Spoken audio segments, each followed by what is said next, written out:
নমস্কার, আশা করি সবাই নিজেকে বাড়িতে থেকে সেফ আছো এবং ভালোই আছো। তো আজকের এই ভিডিওতে আমরা শুরু করছি ক্লাস 10-এর দ্য স্নেল কবিতাটি। দ্য স্নেল কবিতাটি লিখেছেন William Cowper. William Cowper 1731 to 1800 1731 সালে তার জন্ম এবং 1800 সালে তিনি মারা যান। was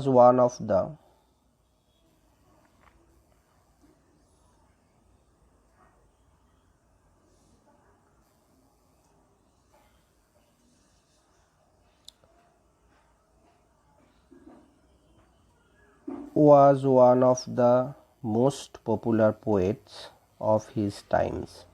তিনি ছিলেন তার সময়ের একজন বিখ্যাত এবং খুবই জনপ্রিয় কবি। Cowper changed the direction of 18th century nature poetry by writing about the English countryside and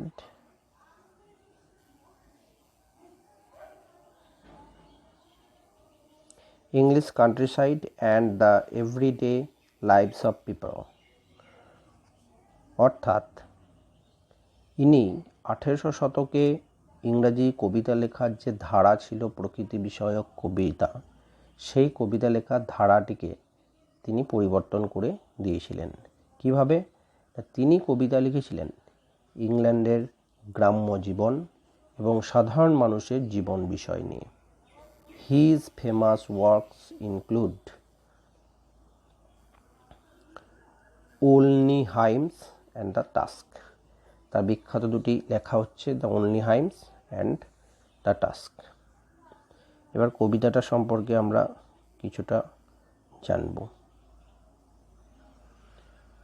The poem takes us into the private world of Snail, where it is seen to lead a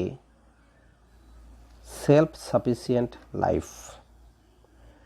কবিতাটা আমাদেরকে নিয়ে যায় snail মানে শামুকের ব্যক্তিগত জীবনের, যেখানে শামুক একটা সেলফ সাফিসিয়েন্ট লাইফ মানে তার নিজস্ব জীবন ধারণের জন্য অন্য কারোর তেমন কোনো সহায়তা প্রয়োজন পড়ে না, নিজেই সে সন্তুষ্ট থাকে। এই যে সেলফ সাফিসিয়েন্ট লাইফ, এই সম্পর্কেই কবি দ্য স্নেল কবিতায় বিভিন্ন বিষয়ে আলোচনা করেছেন। We are allowed to observe in minute detail the small yet self contained world in which a snail lives. এই কবিতায় খুব সূক্ষ্মভাবে প্রত্যেকটি জিনিসে খুব বিস্তৃতভাবে এবং খুব সূক্ষ্মভাবে ব্যাখ্যা করা হয়েছে সেই জগৎ সম্পর্কে, যে জগতের মধ্যে শামুক বা snail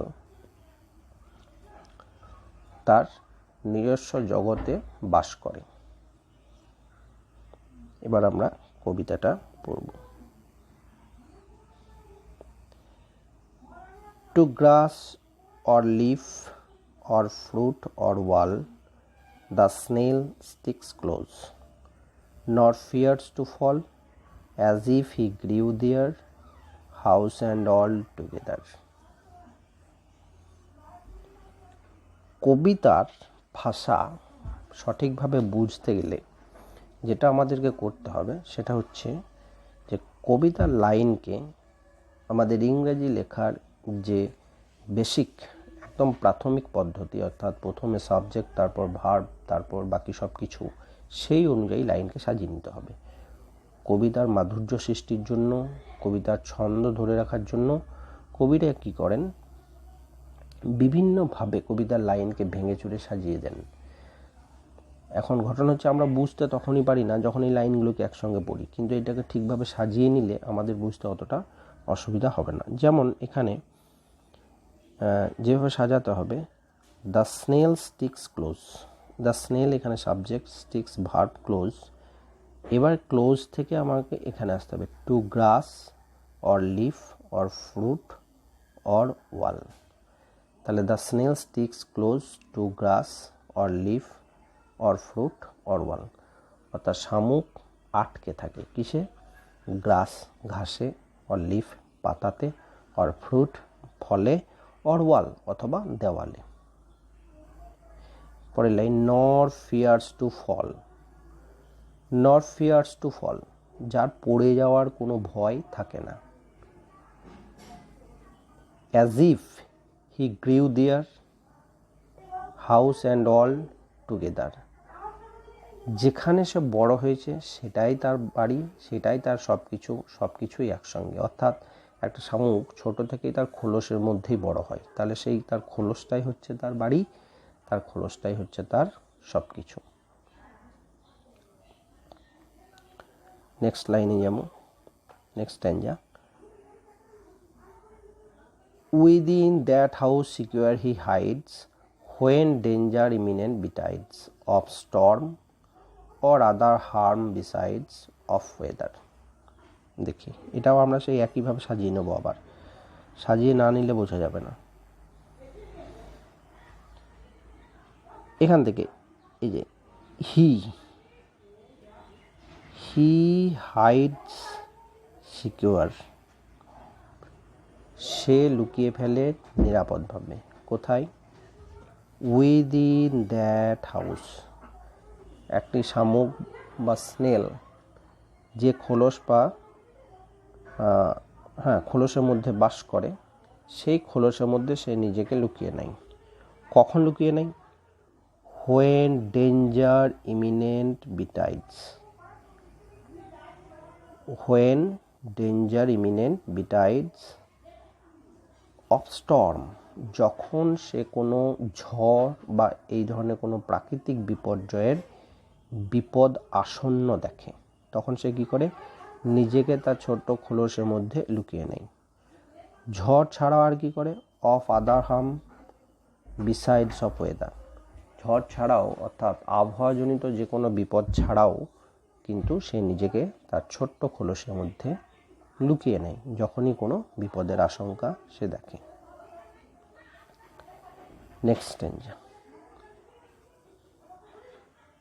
give but his horns the slightest touch, his self-collecting power is such, he shrinks into the house with much displeasure। give but his horns the slightest touch, horns, এখন শামুকের তো কোনো হর্নস বা শিং থাকে না, শিং থাকে এমনি যে কোনো গরু, ছাগল, মহিষ, হরিণ, বিভিন্ন ধরনের প্রাণীর, কিন্তু এর যেটা থাকে সেটা হচ্ছে সুঁড়, দুটো সামনে বেরোয়। এখন সেই সুঁড়ে যদি সামান্যতম স্পর্শ করা হয়, keep but his horns are slightest touch, তাহলে কি হবে? His self collecting power is such, তার নিজেকে গুটিয়ে নেওয়ার ক্ষমতা এমন যে যখনই তুমি সেই হর্নে বা সুরে সামান্যতম স্পর্শ করবে, সে কী করবে? He shrinks into his house with much displeasure, সে নিজেকে তার সেই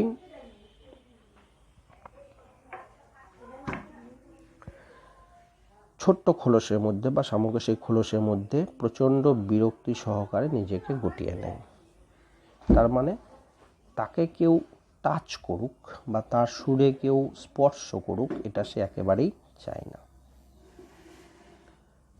next, where ever he duels, যেখানেই সে বাস করুক, হি ডুয়েলস অ্যালোন, সে একাই বাস করে। খুব সহজ লাইন, কিন্তু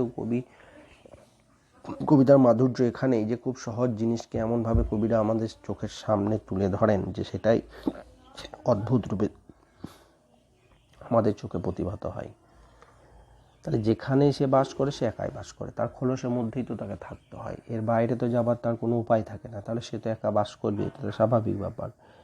except except himself has chattels none. সে নিজে ছাড়া তার আর কোনো সম্পত্তি কিছু নেই। ওয়েল স্যাটিসফাইড, খুবই আত্মসন্তুষ্ট থাকে। কেন? To be his own whole treasure, সে নিজেই তার নিজের সমগ্র সম্পত্তি রূপে প্রতিভাত হওয়ার জন্য সে নিজে খুব সন্তুষ্ট থাকে। মানে শামুক নিজেই হচ্ছে নিজের সম্পত্তি, কারণ তার এই ছোট্ট বাড়ির মধ্যে আর কিছু রাখার মতো পরিস্থিতি থাকে না। আর নিজেই নিজের সম্পত্তি হওয়ার জন্য সে কি হয়, নিজে খুব সন্তুষ্ট থাকে।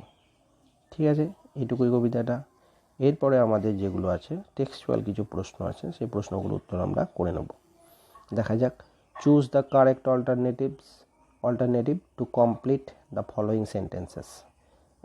এ, with the slightest touch the snail shrinks into his house. With, তাহলে সামান্য স্পর্শ করলে স্নেল বা শামুক শ্রিঙ্কস অর্থাৎ গুটিয়ে নেয় নিজেকে। কোথায় গুটিয়ে নেয়? Into his house. উইথ কিসের সাহায্যে? তাহলে আমরা এখানে চলে যাব। এই যে he shrinks into his house with much displeasure, তাহলে আমাদের উত্তর হচ্ছে ডিসপ্লেজার। তাহলে আমরা এখানে 1 নম্বরের যে আনসার সেইটা হচ্ছে কারেক্ট। 2-এ যাব। বি, ইন ইটস হাউস, তার বাড়ির ভিতরে বা বাড়িতে। The snail lives with, snail বা শামুক কার সঙ্গে বাস করে? প্যারেন্টস। 2 আছে ফ্রেন্ডস, বন্ধুবান্ধব। 3 রিলেটিভস, আত্মীয় স্বজন। 4 নো ওয়ান, এতে একাই বাস করে, তাই না? কারণ এখানেই আছে এই যে wherever he dwells he dwells alone, যেখানে সে বাস করে সে একাই বাস করে। তাহলে আমাদের এইটার আনসারটা কী হবে দেখি। এটার আনসার হচ্ছে উইথ নো ওয়ান, এটা হচ্ছে সঠিক আনসার। তাহলে এই কোশ্চেনটা হয়ে গেল। বি, 2-এর state whether the following statements are true or false, provide sentences or phrases or words in support of your answer. যে বাক্যগুলো দেওয়া আছে সেই বাক্যগুলো সত্য না মিথ্যা সেটা আমাদেরকে বলতে হবে, এবং যে সেন্টেন্সের সাপেক্ষে বা ফ্রেজের সাপেক্ষে বা বাক্যাংশের সাপেক্ষে আমরা বলছি যে এটা সত্য বা মিথ্যা, সেইটুকু আমাদেরকে এখানে সাপোর্টিং স্টেটমেন্ট হিসাবে তুলে দিতে হবে। The snail fears to fall from the wall, snail শামুক ফিয়ার্স ভয় করে, টু ফল পড়ে যাওয়ার থেকে। কোথার থেকে? দেওয়াল থেকে পড়ে যাওয়ার ভয় করে। কিন্তু আমাদের এখানে কবিতায় কি দেখেছি, এই যে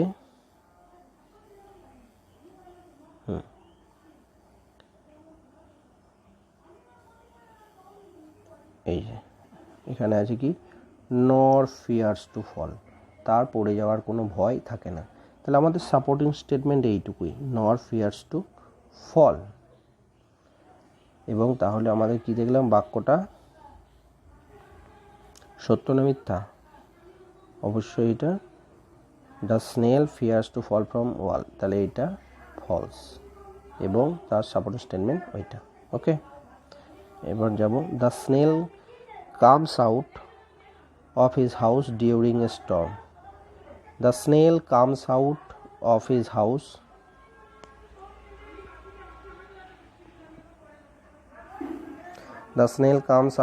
house during storm, অর্থাৎ ঝড়ের সময়ে স্নেল বা শামুক তার বাড়ি থেকে বেরিয়ে আসে। এটা ঠিক না ভুল আমরা দেখে নিই। এখানে কবিতাতেই আমাদের এখানে লাইনটা দেওয়া আছে,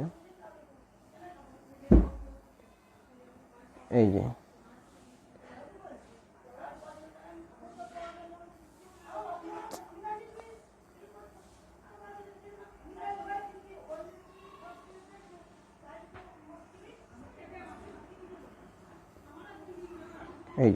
এখানে আছে within that house secure he hides when danger imminent betides of storm. তাহলে যখন কোনো ঝড় আসে সে কি করে? হি হাইডস, সে নিজেকে লুকিয়ে ফেলে তার সেই ছোট্ট বাড়ির মধ্যে। তাহলে আমাদের এখান থেকে এতটা গোটাটাই কিন্তু এটা সাপোর্টিং স্টেটমেন্ট হিসাবে তুলে দিতে হবে, ঠিক আছে। তাহলে আমাদের দ্বিতীয় যে সেন্টেন্সটা হলো ট্রু ফলসের, এই দ্বিতীয় সেন্টেন্সটা হচ্ছে the snail comes out of his house during storm, বাড়ি থেকে বেরোয়, এটাও ফলস, কারণ সে তখন নিজেকে তার বাড়ির মধ্যে লুকিয়ে ফেলে। ওকে, আর সাপোর্টিং স্টেটমেন্ট হিসাবে যেটা মার্ক করে দিলাম সেইটুকু লিখলেই হবে। এরপরে আনসার দ্য ফলোইং কোয়েশ্চেন্স। এই আনসার দ্য ফলোইং কোয়েশ্চেনের ক্ষেত্রে আমাদের পশ্চিমবঙ্গের বেশিরভাগ ছেলেমেয়েরাই যে ভুলটা করে, যে সরাসরি কবিতা থেকে লাইনটা তুলে দেয় উত্তর হিসাবে, কিন্তু সরাসরি কবিতা থেকে লাইনটা তুলে দিলে কী হবে, যে সেন্টেন্সের যে মূল গঠন, সেই গঠনটা কবিতায় ঠিক থাকে না, কারণ সেটাকে সাজিয়ে নিতে হয়। যেমন আমরা প্রথমেই পড়ার সময় দেখেছি, তাহলে উত্তর লেখার সময় কিন্তু আমাকে সেইভাবেই সাজিয়ে নিয়ে লিখতে হবে এবং টেন্স অনুযায়ী লিখতে হবে, ঠিক আছে। যেমন 3-1 যে কোশ্চেনটা দেওয়া আছে, what does the snail usually stick itself to, তাহলে এখানে দেখো, এখানে দেওয়া আছে ডাজ, তার মানে কিন্তু এই সেন্টেন্সটা দেওয়া আছে সিম্পল প্রেজেন্ট টেন্সে, তাহলে আমাকে উত্তরটাও সিম্পল প্রেজেন্ট টেন্সেই লিখতে হবে। কোথা থেকে লিখবো, এই যে হোয়াট ডাজ, এই অংশটুকু বাদ দেওয়ার পর থেকে আমাকে উত্তরটা লিখতে হবে। তাহলে আমি এখান থেকে লিখবো যে দ্য স্নেল ইউজুয়ালি স্টিক আছে, এখন দ্য স্নেল যেহেতু থার্ড পারসন সিঙ্গুলার নাম্বার, তাহলে আমাকে এটা করতে হবে স্টিক্স, অর্থাৎ এর সঙ্গে আমাকে একটা এস যোগ করতে হবে। তাহলে the snail sticks itself to কার সঙ্গে লিখে থাকে, এখানে আমার দেওয়া আছে টু দিয়ে প্রথম লাইনেই একদম এই যে এইটুকু, ওইটুকু লেখার পর এইটুকু লিখতে হবে, to grass or leaf or fruit or ওয়াল, এইটুকু লিখলেই আনসারটা হয়ে গেলে। কিন্তু যদি শুধুমাত্র এইটুকু কেউ তুলে দেয় তাহলে সে নাম্বার পেতেও পারে, নাও পেতে পারে, এটা পরীক্ষকের উপর নির্ভর করবে। কিন্তু আমি যেভাবে বললাম, কোশ্চেনের থেকে পূর্ণ বাক্যে যদি এইভাবে উত্তরটা লেখা হয় তাহলে 100% শিওর 2-2 বা 3-3ই সে পাবে। এর পরের কোশ্চেন আমরা দেখি। এর পরের কোশ্চেন যেটা দেওয়া আছে, what makes the snail well satisfied, কোন জিনিসটা স্নেল বা শামুককে ওয়েল স্যাটিসফাইড, একটা পূর্ণ সন্তুষ্টি যোগায়। এইটাও দেখো, এইটাও কিন্তু ঠিক একইভাবে হোয়াট মেক্স আছে, মেক্স মানে এটা হচ্ছে কিন্তু সিম্পল প্রেজেন্ট টেন্সে দেওয়া আছে, তাহলে আমাকে সেইভাবে উত্তরটা সিম্পল প্রেজেন্ট টেন্সেই লিখতে হবে। তাহলে আমি শুরু করব কোথার থেকে, এই হোয়াট আর মেক্সের পর থেকে, এই দ্য স্নেল থেকে। দ্য স্নেল, এই না, এই উত্তরটা এইভাবে না লিখে এই হোয়াট মেক্স আছে না, যেহেতু হোয়াট আছে, সেই এই যে হোয়াট আছে, এই হোয়াটের জায়গায় আমাকে উত্তরটা লিখলেই হবে। এই হোয়াটটাকে আমি তুলে দেবো, আর এই হোয়াটের জায়গায় সিম্পলি ওটা বসিয়ে দেবো। কীরকম না, কোন জিনিসটা তাকে করে, এখানে আমরা বই থেকে পরিষ্কার খুঁজে নেবো, আমাদের অন্য কোনো থেকে আন্দাজে উত্তর লেখার কোনো প্রয়োজন নেই। এই যে well satisfied to be his own whole treasure, তাহলে আমাদের আনসারটা হচ্ছে এইটা, যে to be his own whole treasure makes, to be his own whole treasure, to be his own whole treasure makes the snail well satisfied. To be his own whole treasure makes the snail well satisfied. ওকে, তাহলে আমাদের মোটামুটি textual যে কোশ্চেনগুলো এখানে দেওয়া আছে সেই কোশ্চেনগুলো সব আনসার হয়ে গেল। এরপরে আমাদের আছে গ্রামার ইন ইউজ, এইগুলো আমি বলেছি পরবর্তীকালে আরও ভিডিও করে করে তার মাধ্যমে আমি এগুলো সব শিখিয়ে দেবো, কোনো অসুবিধা হবে না। ঠিক আছে, আজ এই পর্যন্তই। সবাই ঠিকঠাক পড়াশোনা করবে এবং এই প্রশ্নের উত্তরগুলো, এটা পড়ার পর প্রশ্নের উত্তরগুলো অবশ্যই নিজের খাতাতে করে ফেলবে। তার সঙ্গে সঙ্গে যদি কোনো প্র্যাকটিস বুক থাকে তাহলে সেই প্র্যাকটিস বুকে যে কোশ্চেনগুলো দেওয়া আছে সেইগুলোর আনসার করে ফেলবে। ওকে, সবাই ভালো থাকবে। আর এই ভিডিওটা যদি ভালো লাগে তাহলে নিজস্ব অন্যান্য বন্ধুবান্ধব বা পরিচিতজন যারা মাধ্যমিক দেবে তাদের সঙ্গে অবশ্যই শেয়ার করবে এবং ভিডিওটা একটু লাইক করো, তাহলে আমার ভালো লাগবে। আর যদি কোনো প্রশ্ন থাকে তাহলে ইউটিউবের যে কমেন্ট সেকশন আছে সেই কমেন্ট সেকশনে বাংলা হোক ইংরেজি হোক যেভাবে হোক প্রশ্নটা লিখবে, আর কেমন লাগলো ভিডিওটা সেটাও একটু জানাবে। ঠিক আছে, আজকে এই পর্যন্তই, ধন্যবাদ।